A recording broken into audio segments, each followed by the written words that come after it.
Boyfriend faked his own death and framed me for theft, so I sent him packing. 2 years later, he showed up outside my college dorm watching my every move. I was in the middle of texting my friends the roadwork ahead vine during math class when the principal coughed over the school intercom, the telltale sign that he was about to make an announcement. Attention all students and staff. No one is to leave their classrooms. Everyone must remain seated until further notice. This is for your safety as much as ours. Usually, no one gave an F what the teacher said, but now it was so quiet that you could hear a pin drop. Even Mrs. Peterson stopped writing on the board mid-sentence. We heard ambulances outside, and she told us to sit in our seats. We were all glancing at each other around the room, wide-eyed and curious. Nobody said anything, but we were all thinking the same thing. One of the teachers had died. The red and blue lights flashed across the walls, and we heard screams from the other grades echoing throughout the building. Mrs. Peterson told us that it wasn't a big deal, and we should all be focusing on our studies, but she could barely get the words out from how hard she was hyperventilating. So much so that she didn't even care as we all started to take our phones out and text our theories into the Snapchat group chat about what was going down. Then we heard it. Footsteps running past our door. Heavy ones. Multiple sets. I couldn't help myself. I had to look. I crept to the door and peeked through the window. 2 paramedics were sprinting down the hall, pushing a wheeled stretcher, the kind you see on medical shows when someone's heart stops. "Get away from the door, Eve," Mrs. Peterson whispered, voice shaking. She was scared too. I sat down and immediately texted everyone what I had seen. Suddenly people's bitmojis were popping up faster than a whack-a-mole game. Maybe someone finally took out Mr. Jordan, the creepy history teacher. Nah, someone definitely just had an allergic reaction. Peanut allergies go crazy. Another one said that maybe someone had taken too much vent. Mrs. Peterson tried to continue the lesson. Something about the Revolutionary War. But nobody was listening. How could we care about some battle from 200 years ago when someone might be dying down the hall right now? Finally, there was a knock at the door. It was the standing beside a police officer. "Eve O'Brien?" the principal announced. My heart dropped. That was me. "Can you come with us, please? Bring your things." I silently got up and followed, not knowing what the F was going on. In the hallway, I could see the paramedics near the gym. One was sitting on the floor filling out paperwork. The stretcher was off to the side. When they brought me into the office, I was faced with my parents sitting on the wooden chairs. Well, my parents are divorced, and I hadn't seen them sit in the same room since I was 7. So now I was really confused. Suddenly, my mom stood up and lunged at me for a hug. "I'm so sorry," she repeated over and over. I pushed her off of me. "Guys, it's okay. I mean, the teacher dying is sad for all of us," but I was then interrupted by the sound of my father, the epitome of macho and stoic, bursting into tears. "Honey, it wasn't a teacher. She told me my boyfriend, Alvin, had died." I pushed her off of me. "What kind of effing sick joke is this?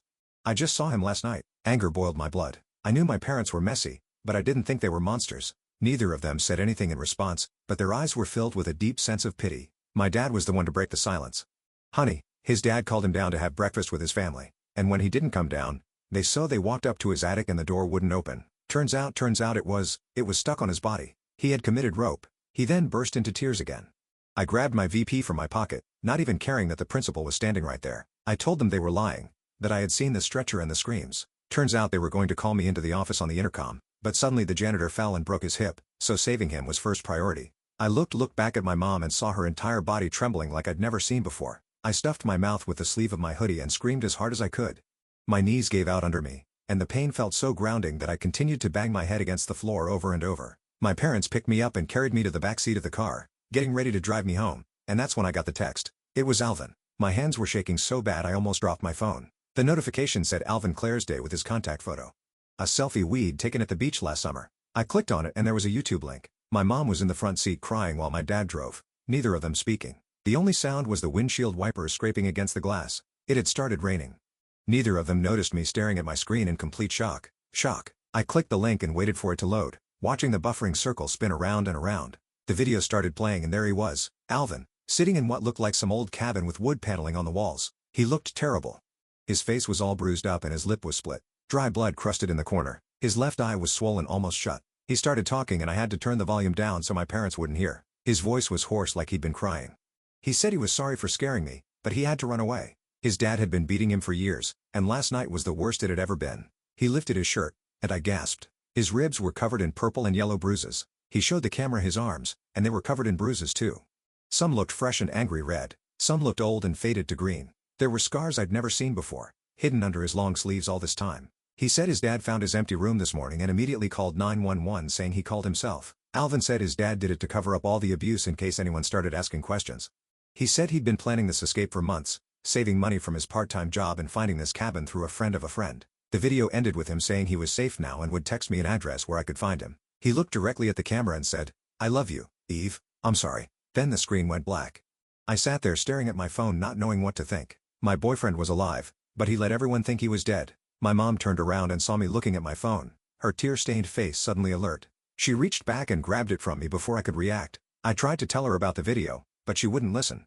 She said some kids at school were probably playing a cruel prank on me, that people could be horrible when tragedy struck. She said I was in denial and needed to accept what happened. My dad agreed with her, glancing at me in the rearview mirror with those same pitying eyes. They took me home and my mom kept my phone. She said I needed time to process everything without distractions. I spent the rest of the day in my room pretending to sleep, but really, I was planning how to get my phone back. I needed to see that address Alvin mentioned. I needed to know if this was real or if I was losing my mind. That night, I waited until I heard my parents go to bed. The house was quiet except for the ticking of the grandfather clock in the hallway. Then I snuck downstairs avoiding the creaky step third from the bottom and found my phone charging on the kitchen counter. Sure enough, there was another text from Alvin. It was an address for some cabin about an hour away, somewhere near the state forest. He said to come alone and not tell anyone. He said he'd explain everything when I got there. Part of me knew this was crazy, but I had to know the truth. I went back to my room and opened my window, the cool night air hitting my face. We lived in a one-story house, so it was easy to climb out. I grabbed my bike from the garage, careful not to knock over any of the garden tools, and started pedaling. The whole ride there, I kept thinking about that video. Those bruises looked so real, and Alvin's face looked genuinely scared, not like he was acting. The night was dark, and the streetlights cast long shadows across the empty roads as I pedaled harder, desperate to find out if the boy I loved was really alive. The ride took forever. My legs were burning like fire, and I had to stop twice to catch my breath, leaning over my handlebars and gasping in the cold my air. The forest road was pitch black, darker than anything I'd ever experienced, and I only had my phone flashlight to see. The narrow beam barely cut through the darkness, eliminating just a few feet of cracked asphalt ahead. Every shadow looked like something waiting to jump out at me. Finally, I saw the cabin up ahead, a small light glowing in one window like a beacon. My heart was pounding so hard I thought it might explode right through my chest. I left my bike by a large oak tree and walked up to the door, my sneakers crunching on dead leaves. Before I could knock, it opened, and there was Alvin. He looked even worse than in the video. The bruises on his face had turned darker purple and green, spreading across his left cheek like spilled paint. His right eye was nearly swollen shut. He pulled me inside quickly and locked the door behind us, sliding the deadbolt with shaking hands. I wanted to hug him, but something felt off. He was acting jumpy and kept looking out the window, pulling back the raggedy curtain every few seconds. The cabin was small and smelled like mold and something else. Fear, maybe.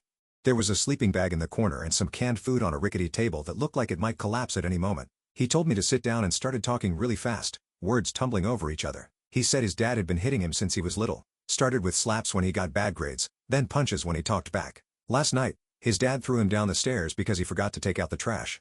He said he couldn't take it anymore and had to run. I asked why he didn't just tell someone. He laughed, but it wasn't a happy sound. It was bitter and broken. He said his dad was respected in town.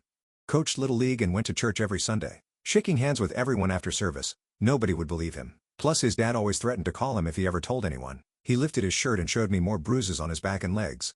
Some looked like belt marks, long and thin. Others were round, like from fists. I felt sick to my stomach. All those times he wore long sleeves in summer, saying he was cold. All those times he said he fell off his skateboard or walked into a door. I should have known something was wrong. The signs were all there. Then he dropped the bomb. He said he'd been stealing money from his dad's hardware store for months. Just small amounts from the register that wouldn't be noticed. 20 here, 30 there. He needed it to run away, to survive on his own. But here's the messed up part. He put my name on some fake receipts. Said I was helping with inventory after school, getting paid under the table. I told him that was insane. Why would he do that? He said he needed insurance. If his dad ever found out about the missing money, he could blame it on me. That way his dad wouldn't hit him as bad. Maybe just yell instead of using his fists. I stood up to leave, but he grabbed my arm. Not hard, but firm enough to make me stop. His fingers felt desperate. He said I couldn't go yet. He needed me to understand. His whole plan wasn't finished. He was going to lay low for a few days, let the bruises photograph better, then contact the police about the abuse. But if his dad tried to deny the abuse, Alvin would threaten to expose the theft and say his dad made him do it. The logic was twisted, but I could see how it made sense to him. I told him this was crazy. Using me like that wasn't okay. He started crying and saying he was sorry, tears mixing with the dried blood on his face that he never meant to hurt me. He just didn't know what else to do. He'd been planning this for so long, and I was the only person he trusted. I tried to leave again, but then I dropped. My bike tires were flat, both of them. I asked what happened to my bike, trying to keep my voice steady. He said it must have been a coincidence. Maybe I ran over some glass on the way here, but I knew he was lying. His eyes wouldn't meet mine, darting around the room instead. I told him to let me use his phone to call someone. He said he threw it away so his dad couldn't track him. Dropped it in the river on his way here. This is getting scary. I was stuck in the middle of nowhere with no way to leave. He kept saying I just needed to stay for a little while until he figured out his next move. He promised he'd make it right. Fix my bike in the morning. But the way he was acting reminded me of something. The way he was trying to control the situation. Making excuses, apologizing, then doing it again. It was just like how he described his dad. I pretended to calm down and said I understood. I sat back down on the creaky wooden chair and asked him I looked around the cabin for anything useful. There was an old landline phone on the wall, but when I asked about it, he said it was disconnected years ago. He had answers for everything. He clearly thought this through, probably spent hours planning every detail. He showed me a notebook where he'd been writing down all the times his dad hurt him, dates, descriptions, everything in his neat handwriting. June 3rd, belt, 10 strikes, July 19th, punched in stomach, couldn't breathe. The list went on for pages. He also showed me copies of the fake receipts with my name on them. My signature was forged pretty well. Good enough to fool someone who didn't look too close. He'd been practicing. The next morning, I woke up on the floor, my back aching from the hardwood. Alvin had given me the sleeping bag, and he slept sitting up in a chair by the door, like he was guarding it, or guarding me. I said I needed to use the bathroom, and he pointed to an outhouse outside. He followed me there and waited right outside, humming nervously. I could see his shadow through the gaps in the wood. On the way back, I saw a path leading deeper into the woods, barely visible through the undergrowth. I memorized where it was, counting the trees. Back inside, I pretended to be on his side.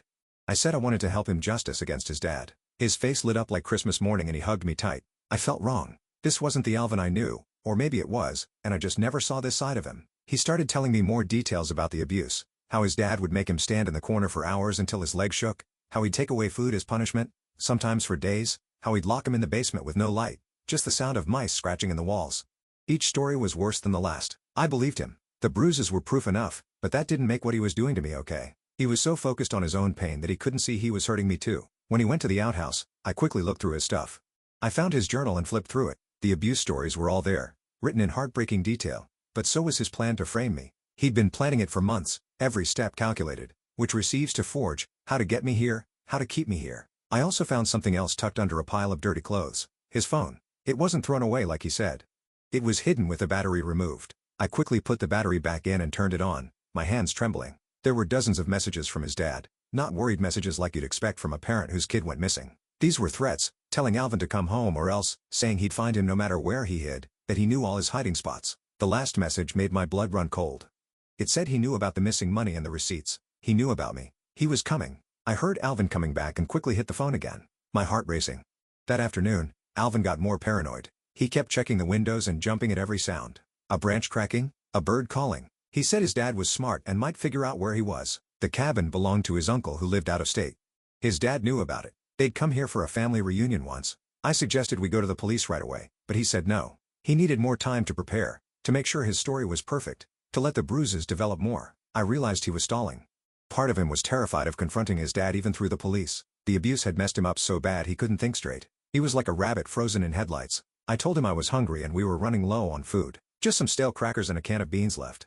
I suggested I bike to the nearest store to get supplies. He laughed and reminded me about my flat tires. He said he'd go instead and I should stay here where it was safe. Lock the door and don't answer for anyone. I knew this was my chance. As soon as he left, I grabbed his phone and called 911, but the battery died before I could say anything. Just scream. I searched everywhere for a charger but couldn't find one. Then I remembered the path in the woods. Maybe it led to a road or another cabin. I had to try something. I started down the path moving as fast as I could without making too much noise. The woods were thick and branches kept scratching my arms leaving thin red lines. Spiderwebs caught in my hair. After about 10 minutes, I heard a car engine. I ran toward the sound and came out on a dirt road, but my heart sank when I saw who it was. Alvin's dad in his big black pickup. He was driving slow, looking into the woods like he was searching for something or someone. His face looked angry even from a distance. I ducked behind a tree and held my breath, pressing myself against the rough bark. He drove past without seeing me. I waited until I couldn't hear the engine anymore, then started walking down the road in the opposite direction. I'd been walking for maybe 20 minutes when I heard another car. This time I hid before looking, crouching in some bushes. It was Alvin in some hit-up truck I'd never seen before. Rust covered the doors and the muffler was hanging low. He must have had it stashed somewhere. He was driving fast, looking panicked, gripping the wheel with white knuckles. I stayed hidden until he passed. Now I was really scared. Both of them were out here looking for me.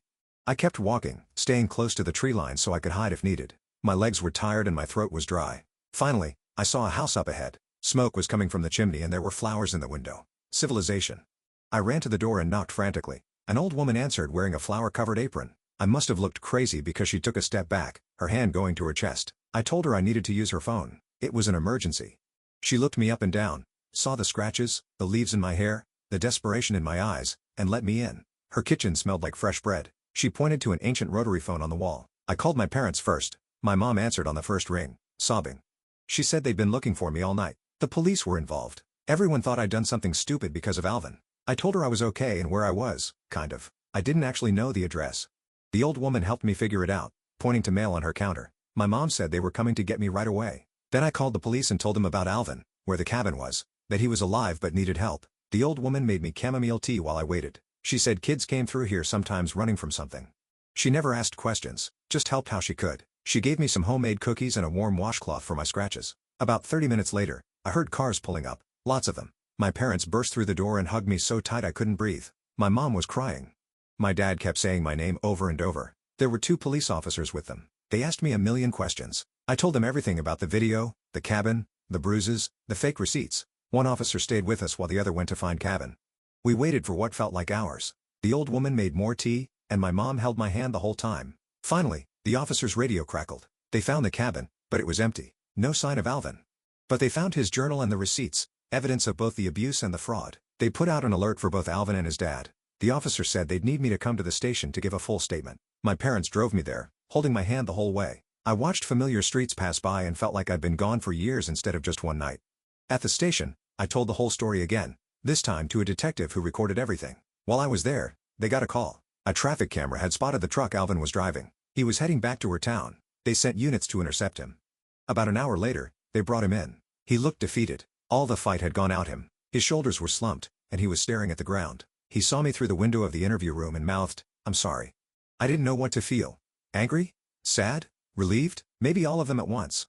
The detective said they'd also picked up his dad at the house. He was hammered and had started swinging at the officers. Now they were both in custody. Over the next few days, the whole story came out. Other kids came forward saying they'd seen Alvin with bruises over the years. Teachers admitted they had suspicions, but no proof. The hardware store's book showed the missing money. The fake receipts with my forged signature. Alvin's journal documented years of abuse in heartbreaking detail, but it also showed how that abuse had twisted him. How he'd learned to manipulate and control from his dad. How he justified hurting me because he'd been hurt worse. The prosecutors said they had enough evidence to charge both them. Alvin's dad for child abuse and filing a false police report. Alvin for fraud, forgery, and false imprisonment. Keeping me at that cabin against my will, but they were considering Alvin's circumstances. The years of abuse were mitigating factors. He'd probably get counseling and community service instead of jail time. His dad was looking at serious prison time though. Turns out this wasn't his first violent offense. I had to testify at a hearing, not a full trial because they both ended up taking plea deals. Seeing Alvin in court was hard. He looked smaller somehow. Broken. His lawyer read a statement where he apologized to everyone, especially me. He said the abuse had messed up his sense of right and wrong. He thought hurting others was normal because it's all he'd known, but he was getting help now and wanted to do better. His dad didn't apologize, just sat there glaring at everyone like this was our fault. After it was all over, I started seeing a counselor too to process everything that happened. She helped me understand that trauma could make people do terrible things, but it didn't excuse those things. Alvin was a victim, but he'd also made me a victim. Both things could be true at the same time. She also helped me recognize warning signs I'd missed. The controlling behavior, the manipulation, the way he'd isolated me at that cabin, all red flags I might see sooner next time. I started a support group at school for students dealing with toxic relationships, whether romantic, family, or friendships. We met every week in the guidance counselor's office. More kids showed up than I expected. Turns out a lot of people were dealing with stuff like this but didn't know how to talk about it. We shared stories and resources, learned about healthy boundaries, how to spot manipulation, when to ask for help. The guidance counselor said it was one of the most important programs the school had.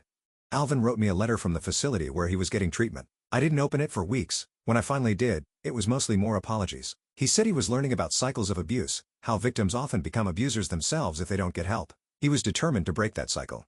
He thanked me for exposing everything, even though it hurt at the time. He said I might have saved his life, and maybe other people's lives too. I didn't write back. I wasn't ready for that. Maybe I never would be. His dad got 5 years in prison. The judge said he showed no remorse and posed a danger to society. When he gets out, he'll have to stay away from Alvin and complete anger management. Alvin got 2 years probation and mandatory therapy. He had to pay back the stolen money too. Last I heard, he was living with his uncle out of state and working at a grocery store, taking online classes to finish high school, trying to build a life that didn't revolve around violence and fear. The whole thing taught me that hurt people, but it also taught me that everyone has a choice. Alvin chose to drag me into his escape plan instead of just asking for help. He chose to forge those receipts and flatten my bike tires. His trauma explained those choices but didn't excuse them. I had to learn to forgive him for my own peace of mind. But forgiveness didn't mean forgetting or letting him back in my life. It just meant letting go of the anger so it didn't poison me too. Sometimes I still have nightmares about that cabin, about feeling trapped with no way out, but then I remember that I did get out. I found a way, and now I help other kids find their way out too. The support group has grown. We even got some funding from the school board to bring in guest speakers, experts on domestic violence and emotional abuse. Former victims who survived and thrived were making a difference, one story at a time. Looking back, the scariest part wasn't the cabin or the flat tires or even the forged receipts. It was how normal Alvin seemed for so long, how well he hid his pain and his plans. It made me realize that we never really know what someone's going through, what battles they're fighting, what choices they're making in desperation. All we can do is pay attention. Trust our instincts when something feels off, and never be afraid to ask for help because staying silent helps no one. Not the victims, not the abusers, not the people caught in between. That's why I'm sharing this story, not for sympathy or attention, but because someone reading this might be in a similar situation, either being abused or being manipulated by someone who was abused. Either way, you need to know that it's not your fault, and it's not your responsibility to fix someone else's trauma. You can have compassion for what they've been through while still protecting yourself from what they might do. That's not selfish, that's survival. And sometimes survival is the best thing you can do for everyone involved. The support group kept growing, and we even got some local news coverage. Not like national headlines or anything crazy, just a small piece in the town paper about teens helping teens. That's when things got weird again. I got a Facebook message from someone named Cameron saying they knew Alvin from the treatment facility. They said he wasn't doing as well as everyone thought, still manipulating people, just better at hiding it now. I showed the message to my counselor and she said to be careful. Could be true, could be someone trying to stir up drama. Then more messages started coming. This Cameron person said Alvin was planning something. That he talked about me all the time in group therapy, not in a healing way, but in an obsessive way. Like he blamed me for everything that went wrong. I screenshot everything and took it to the police detective who handled our case. He said they'd look into it, but without specific threats, there wasn't much they could do. Alvin was allowed to talk about me therapy. That was kind of the point of therapy. A week later, I was walking home from school when I saw a familiar truck parked outside my house. That same rusty one Alvin had been driving in the woods. My heart started racing, and I ducked behind my neighbor's hedge. I called my mom and told her not to come outside. Then I called 911 and reported a suspicious vehicle. While I waited for the cops, I watched the truck. Nobody was inside that I could see. Maybe it was just a coincidence. Lots of people dribble trucks. The police showed up and ran the plates. It wasn't registered to Alvin. It belonged to some guy named Dennis who lived 2 towns over. They knocked on his door and it turned out he'd sold the truck months ago to some kid paying cash. No paperwork, just a handshake deal. The description matched Alvin, but the kid had given a fake name. The cops said they'd increase patrols around my house and school. My parents installed security cameras that night. Dad stayed home from work the next day just to make sure I was safe. Nothing happened for a few days and I started to relax. Maybe Cameron was wrong. Maybe the truck was just a weird coincidence. Then Thursday after school, I was waiting for my mom to pick me up when I saw him. Alvin, standing across the street from school wearing a baseball cap and sunglasses like that was enough of a disguise. He was just watching the doors, hands in his pockets. I immediately went back inside and found the security guard. By the time we got back outside, he was gone. The security footage showed him clearly, though. He'd been there for an hour before I spotted him, just standing and watching. The police said it was a violation of his probation to come near me or the school. They put out a warrant for his arrest. His probation officer hadn't heard from him in weeks. He'd stopped showing up for mandatory therapy sessions. His uncle said he'd moved out one night without saying anything. Just packed a bag and left. Now nobody knew where he was staying. My parents wanted to pull me out of school until they found him. But I had finals coming up, and the support group needed me. We compromised. Mom or Dad would drive me to and from school. No walking alone. No going out with friends unless they knew exactly where I was. I had to text them every hour. It sucked, but I understood why. The security cameras at home picked up someone in our yard twice that week. Too dark to see clearly, but the build looked right. Then Brittany from my support group came to me with something scary.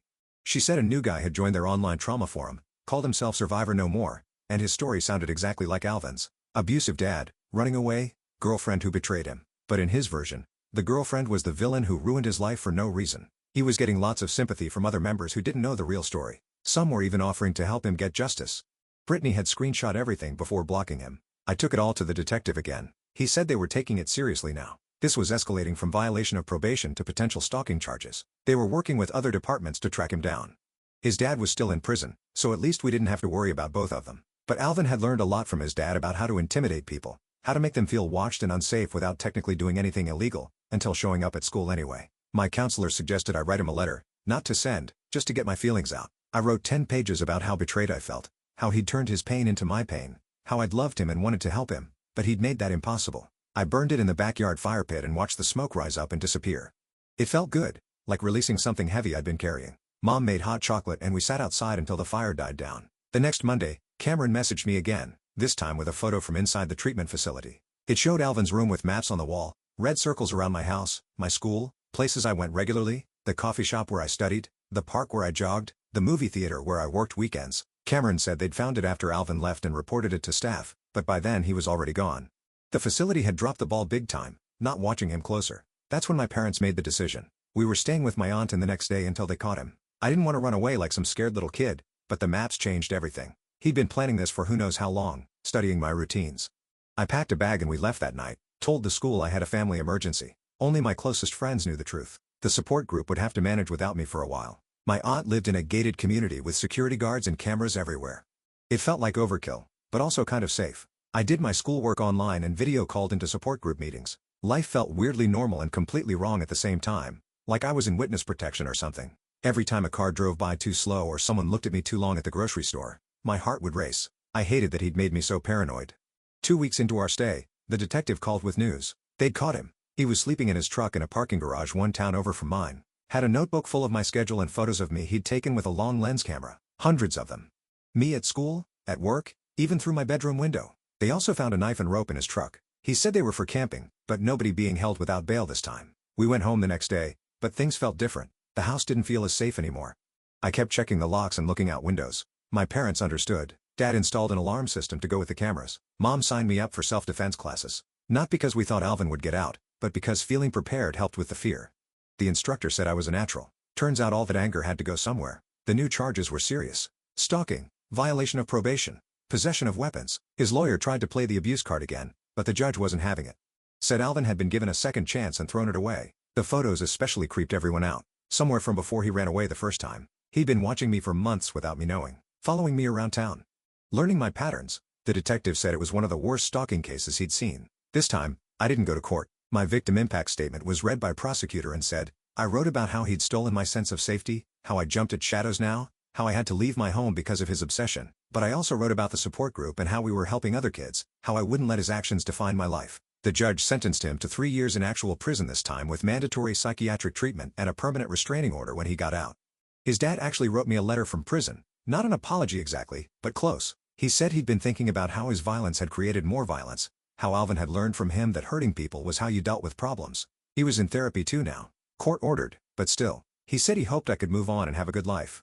That I deserved better than getting caught up in their family mess. I didn't write back, but I kept the letter. Proof that people could change, maybe. The support group threw me a welcome back party when I returned to regular meetings. They'd made a banner and everything.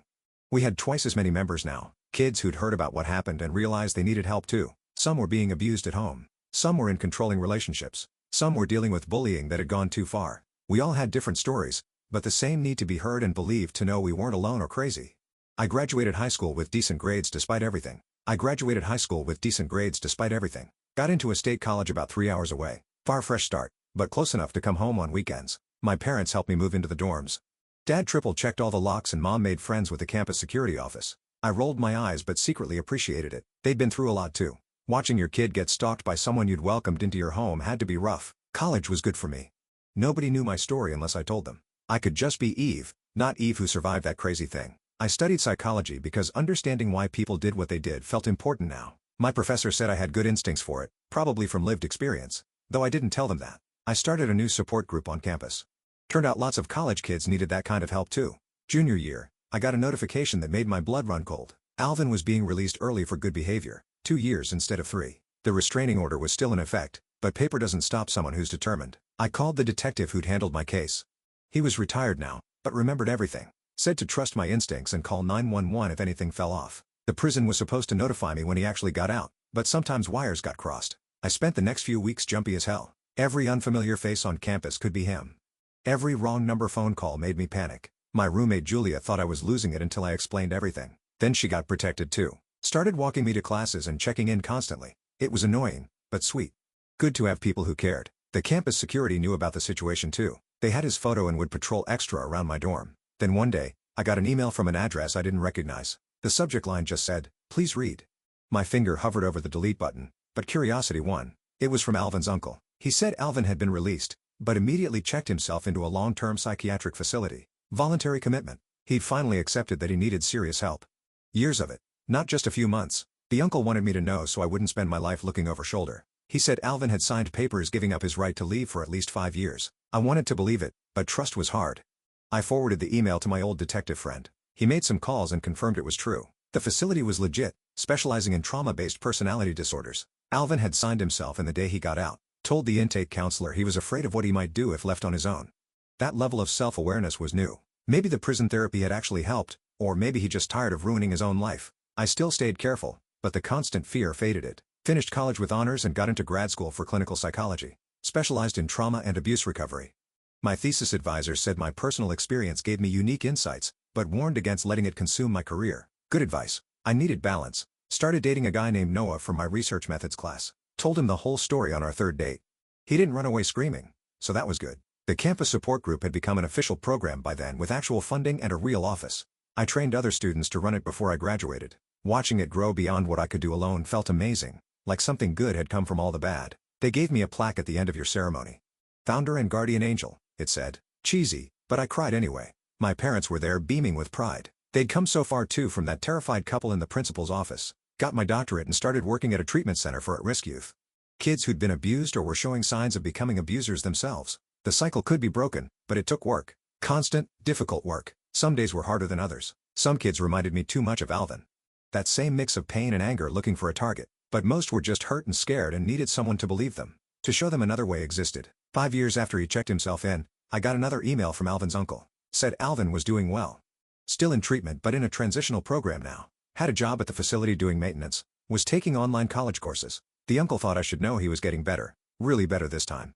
I appreciated the update but didn't need more than that. His journey was his own now. Mine had taken a different path and that was okay. Sometimes new members of support groups I speak at ask if I forgave him. It's complicated.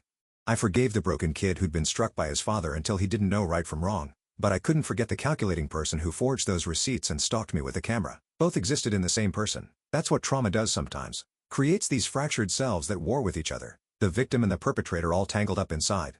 My life now is pretty normal. Married Noah last spring in a small ceremony. Still working with troubled kids and running support groups. Still checking locks more than most people, but not living in fear. Alvin becomes less real every year.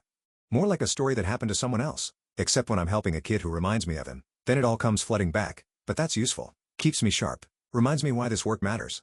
Why one person reaching out can change everything. The last I heard, Alvin was living in a halfway house and working full-time. Still in therapy, but stable. His dad got out of prison and immediately violated parole by getting in a bar fight. Back inside now for another few years. Some people change and some don't. That's just reality. All we can control is our own choices, our own healing, our own decision to help or harm. Every day we wake up and choose again. That's the real work. Not the dramatic moments, but the daily choice to do better than was done to us. My story could have ended so many different ways. If that old woman hadn't let me use her phone, if the police hadn't taken me seriously, if Alvin had been a little more desperate or a little less scared. But it ended with me here, helping other kids find their way out of darkness. Not perfect, still carrying scars, but proof that survival is possible.